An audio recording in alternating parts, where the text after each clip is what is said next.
Hello and welcome to Queen's Brexit. I'm Tom Darwood. I'm making this impromptu talk on Sunday the 17th of March 2019. In this talk I want to concentrate on the 77 persons killed in Norway 2011 and why I believe they are so significant to everything that I'm about, in what I believe, what I want to convey to other people, and how it will benefit the people I hope to convey. When I first heard about this, one thing stuck out immediately. I think it was on the second day, when it was clear that it was a single person who perpetrated this awful act. But it was what he said and why he did what he did that so interested me. The message that came across was, as far as I can remember, the report said he was doing this in order to defend Western civilization and Christianity. That's what interested me, the and. Had he not said that, I may not have been interested so much, but when I heard the word and Christianity, then I saw something in which I felt compelled to go to Norway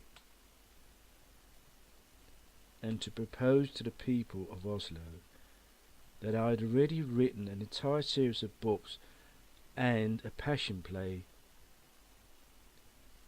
to commemorate Western civilization and Christianity as a single entity.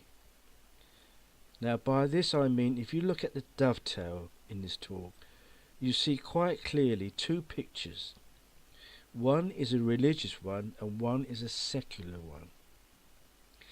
They allude to what AB, and I won't use his full name, the Norwegian who killed 77 persons, he said categorically that he believed that you can be a religious Christian or a secular Christian.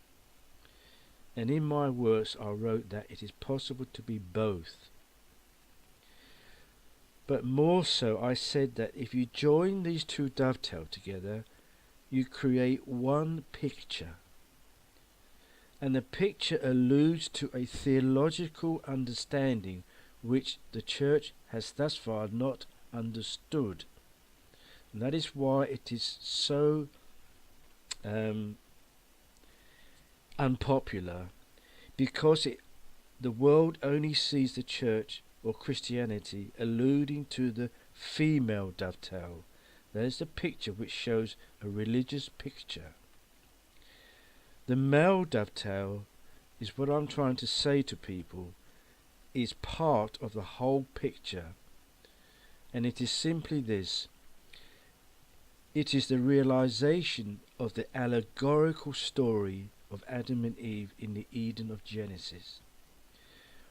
That story is a foretelling of divine intervention, of divine intent for the benefit of the world, that this God acted not only through the figure of Christ, but also through the figure of Adam.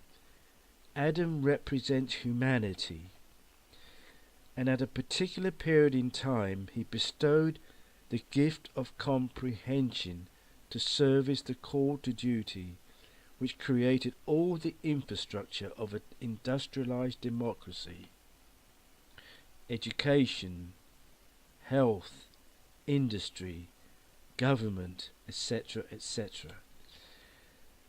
That was downloaded, the understanding, to a particular group of nations called the Europeans, the British and the Americans.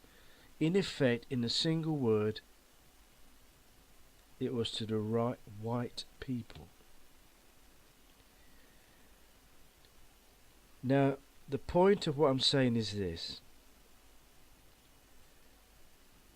when this period of time, which I call downloading of understanding, which equipped this group of nations with such amazing ability to deal with all the demands of life in real time through art and science, which created all the infrastructure. They became superior to all other nations on earth.